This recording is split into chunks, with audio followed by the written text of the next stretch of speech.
दोस्तों नमस्कार।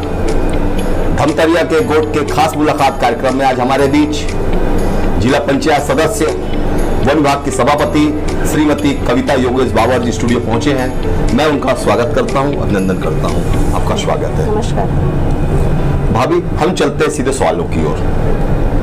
कुछ ही दिनों में भारतीय जनता पार्टी कांग्रेस के प्रत्याशियों की घोषणा विधानसभा चुनाव को लेने वाली है। धमतरी विधानसभा से आपकी मजबूत दावेदारी मानी जा रही है। आप अपनी दावेदारी को कितना मजबूत मानते हैं? मैं अपनी दावेदारी को लेकर मजबूत मान रही हूँ, इसलिए मान रही हूँ क्योंकि क्षेत्र की जनता ही चाहती है। क्योंकि मैं 2 बार जिला पंचायत बनी हूँ। पहले 5 नंबर वार्ड में थी और पार्टी के निर्देश पे दूसरी बार मेरा वार्ड बदला गया, जिसमें कि मैंने 7 नंबर वार्ड से चुनाव लड़ा है। तो दोनों बार मेरे को जनता का भरपूर आशीर्वाद मिला। चूँकि हम लोग अल्पसंख्यक हैं और दोनों बार मैंने साहू, मेरे कैंडिडेट जो थे विपक्ष में वो साहू थे और दोनों बार मैंने साहू को हराया है। और पहली बार मैंने 8000 वोट से और दूसरी बार लगभग 10,000 वोट से मैंने जीता है। और क्षेत्र की जनता का बहुत आशीर्वाद और स्नेह मुझे मिलता है और क्षेत्र की जनता ही चाहती है कि इस बार आप प्रयास करें और विधानसभा लड़ें। और मुझे भी पूरा विश्वास है कि पार्टी यदि मुझे आदेश देती है, पार्टी का मुझे आशीर्वाद मिलता है, तो निश्चित ही मैं अपनी दावेदारी मैंने किया है और निश्चित ही जनता के आशीर्वाद पे मैं खरा उतरूंगी। आने वाला विधानसभा चुनाव काफी महत्वपूर्ण चुनाव है। भारतीय जनता पार्टी ने भी कोई ताकत लगा रखा है, कांग्रेस ने भी। ऐसे में कौन से मुद्दे पे चुनाव लड़ा जाएगा विधानसभा चुनाव के हिसाब से? अभी विधानसभा चुनाव के लिए हमारे छत्तीसगढ़ के सम्मानीय मुख्यमंत्री भूपेश बघेल जी, जो कि सभी सर्वहारा वर्ग के लिए कार्य कर रहे हैं और छत्तीसगढ़ में जब से उनकी सरकार बनी है तो निरंतर सभी वर्ग के लोगों का विकास और हित के बारे में सोच के वो योजनाएं बना रहे हैं। और उस योजना से सबसे पहले जब वो सरकार बनी तो उन्होंने किसानों का कर्जा माफ़ किया। 2 घंटा के अंदर उन्होंने किसानों की कर्जा माफ़ किया। वो खुद किसान पुत्र है, माटी पुत्र है, इसलिए किसानों की दर्द को भली भांति समझते हैं। और किसान के साथ साथ बिजली बिल हाफ किए वो। और राजीव गांधी न्याय योजना के माध्यम से किसानों को उनकी न्याय योजना की राशि दिलाएं और योजनाएं ऐसी बना रहे हैं जो कि सभी वर्ग के लिए है, चाहे वो युवा हो, चाहे महिला हो, चाहे बेरोजगार हो, सभी वर्ग के लिए। वन क्षेत्र में आप देखेंगे तो वन अधिकार के माध्यम से उन्होंने पट्टा वितरित किया। और जो हमारे वनोपज है, जिसके कि पहले की मुश्किल से 7 वनोपज की खरीदी समर्थन मूल्य में होती थी, परंतु आज आप देखेंगे कि 53 प्रकार के वनोपज की खरीदी सरकार कर रही है। तो सभी वर्ग इस सरकार से खुश है। तो निसंदेह इतनी सारी योजनाओं का लाभ हमको मिलेगा और छत्तीसगढ़ में दोबारा भूपेश बघेल की सरकार बनेगी। शराबबंदी को विधानसभा में कोई मुद्दा मानते हैं आप? क्योंकि भारतीय जनता पार्टी के नेताओं को हमेशा आरोप रहा है कि कांग्रेस ने शराबबंदी का वादा करके सत्ता हासिल किया था लेकिन शराबबंदी नहीं किया। आप ऐसा मानते हैं कि विधानसभा चुनाव में शराबबंदी का कोई मुद्दा रहेगा छत्तीसगढ़ में? शराबबंदी की जो मुद्दा की बात विपक्ष कर रही है, तो भूपेश बघेल सरकार ने ऐसा, जैसे कि उनके द्वारा ये बोला जाता है कि गंगा जल लेके भूपेश बघेल ने कसम खाई थी कि शराबबंदी की बात। तो मैं आपको ये बताना चाहती हूँ कि भूपेश बघेल जी ने शराबबंदी के लिए कभी भी गंगा जल लेके कसम नहीं खाए हैं। कसम उन्होंने किसानों के लिए खाया था कि उनको समर्थन मूल्य में धान उनका खरीदी किया जाएगा, इसके लिए उन्होंने किया था। और भूपेश बघेल सरकार जो जो वादा कर रहे हैं वो अपने वादा को निभाए हैं। और शराबबंदी पूर्व में भी 15 साल से भारतीय जनता पार्टी की सरकार थी, तो उन्होंने शराबबंदी क्यों नहीं किया? मेरा सवाल भारतीय जनता पार्टी से यही है कि आपने 15 साल तक शराबबंदी क्यों नहीं किया? आपने तो खुद शराब बेचा है, तो फिर शराबबंदी की बात आप अभी कर रहे हैं। और भूपेश बघेल सरकार एक नीति बना रही है कि शराबबंदी के लिए उन्होंने एक नीति बना रहे हैं और उस नीति के माध्यम से शराबबंदी की कोई एक अकेला इंसान यदि सोचे कि हम शराबबंदी कर लेंगे तो ये नामुमकिन है।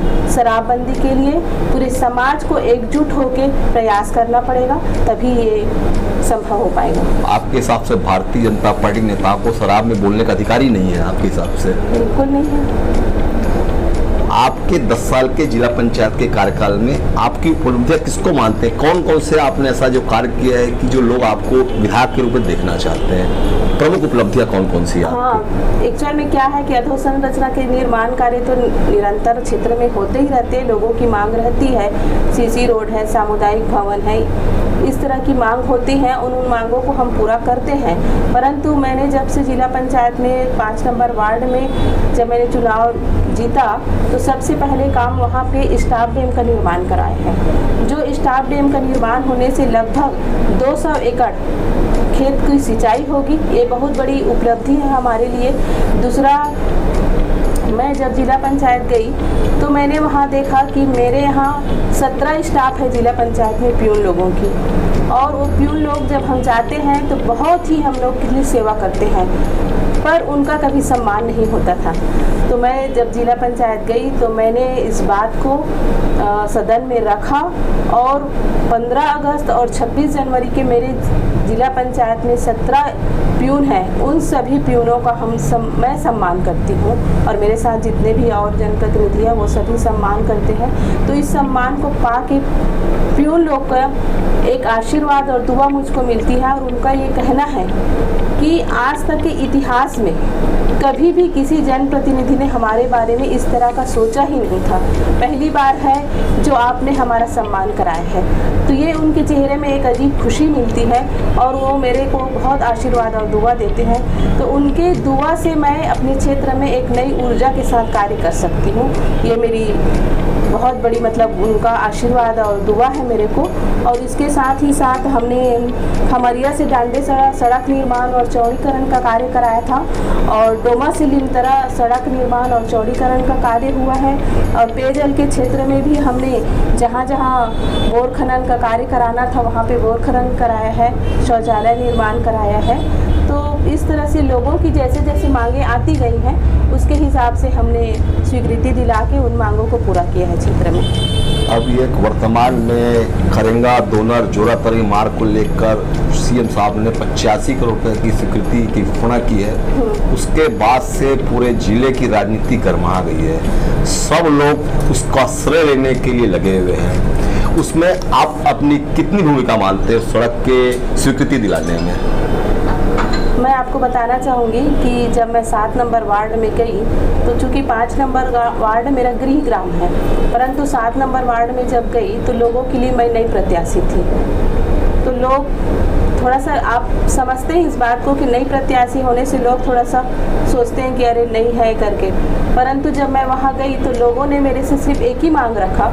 वो बोले कि मैडम, हम लोग जो भी जनप्रतिनिधि आते हैं या इससे पहले पूर्व में भी जो आए हैं उन्होंने प्रयास किया है, परंतु हमको आपसे कुछ भी, ना सामुदायिक भवन चाहिए, ना सीसी रोड चाहिए, हमको आपसे सिर्फ कोलियारी खरेंगा रोड का निर्माण की स्वीकृति चाहिए। तो मैंने उनसे वादा किया था कि यदि मैं जीत के आऊँगी तो सबसे पहले मेरी प्राथमिकता यही रहेगी कि मैं कोलियारी खरेंगा रोड की स्वीकृति के लिए जी जान से प्रयास करूँगी। और मैंने जब वहाँ जीत के आई तो सबसे पहली प्राथमिकता में इस रोड को लिया है।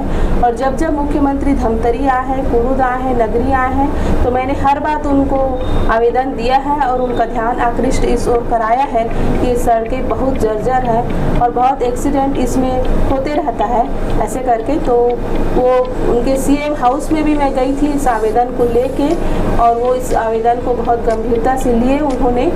और चूँकि हमारे मुख्यमंत्री बहुत संवेदनशील हैं और उन्होंने 84 करोड़ की स्वीकृति इस रोड के लिए उन्होंने दी है।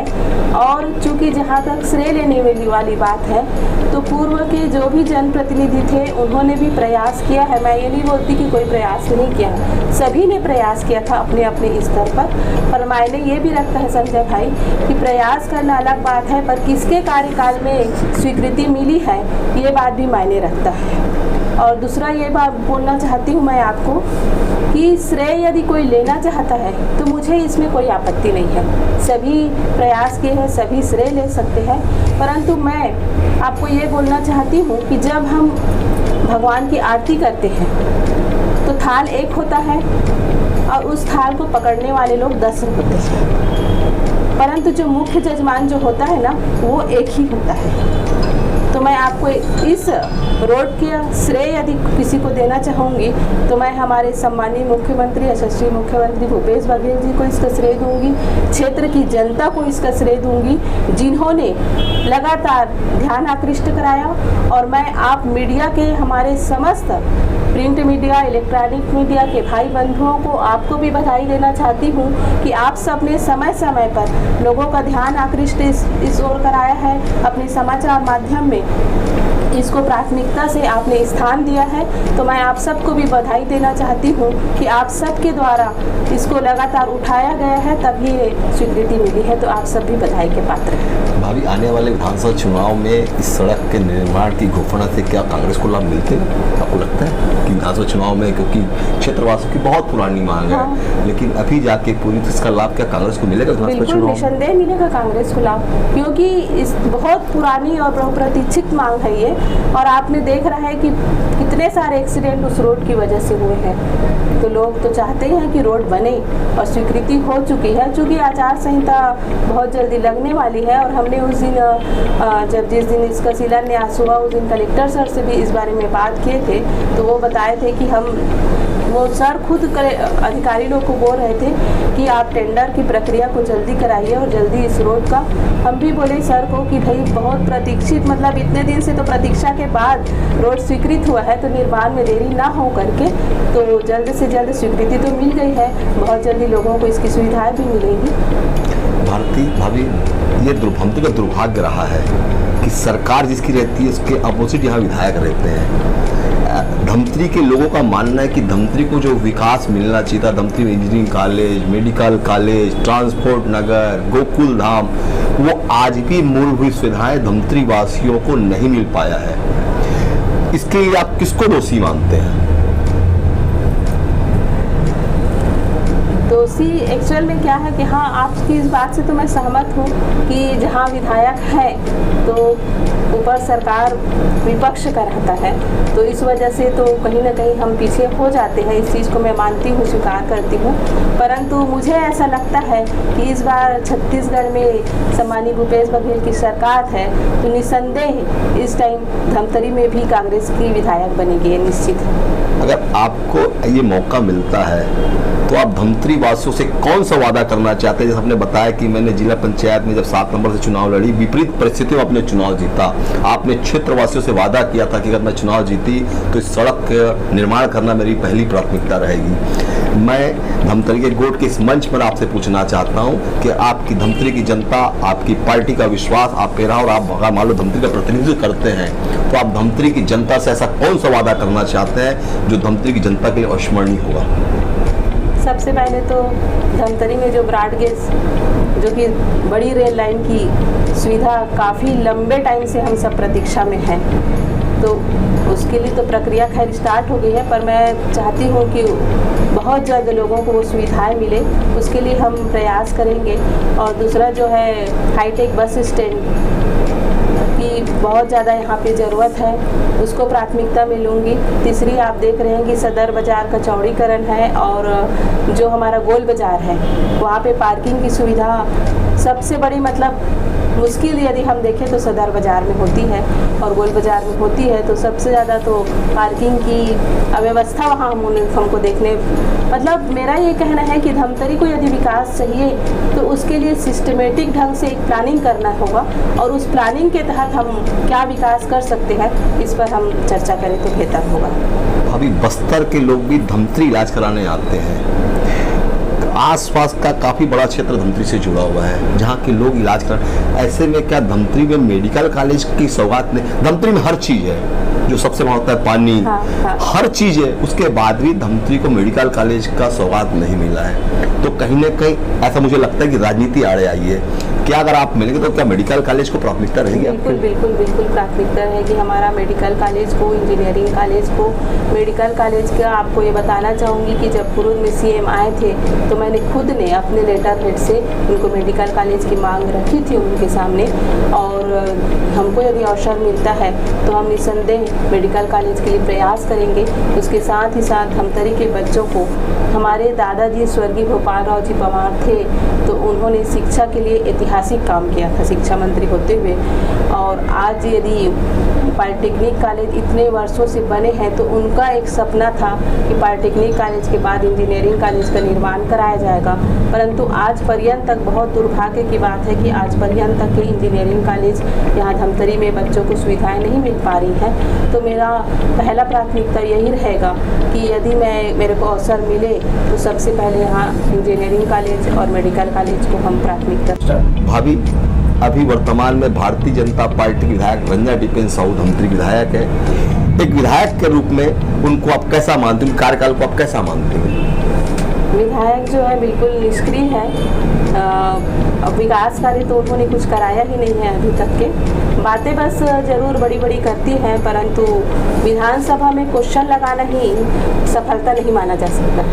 आप विधानसभा में कितना क्वेश्चन लगाते हैं, वहाँ कितना आवाज़ उठाते हैं, वही आपकी सफलता का मापदंड नहीं है। आप क्वेश्चन लगाने के बजाय यहाँ विकास कार्य क्या करा रहे हैं वो मायने रखता है। और मुझे नहीं लगता कि विधायक ने अभी यहाँ धमतरी में जैसा विकास होना चाहिए उनके कार्यकाल में, सड़क निर्माण, सीसी रोड, मूलभूत सुविधाएं लोगों को मिल जाती हैं। जनपद वाले हैं, जिला वाले हैं, सरपंच हैं, ये भी इन मूलभूत सुविधाओं को क्षेत्र में करा सकते हैं, परंतु विधायक होने के नाते आपने लोगों को जो सुविधाएं मुहैया कराना चाहिए था वो उन्होंने आज तक के नहीं कराया है, और मैं विधायक को निष्क्रिय मानती हूँ।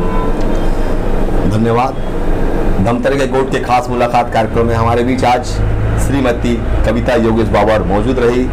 अब अगली बार एक नए शख्सियत के साथ आपकी मुलाकात करेंगे। नमस्कार।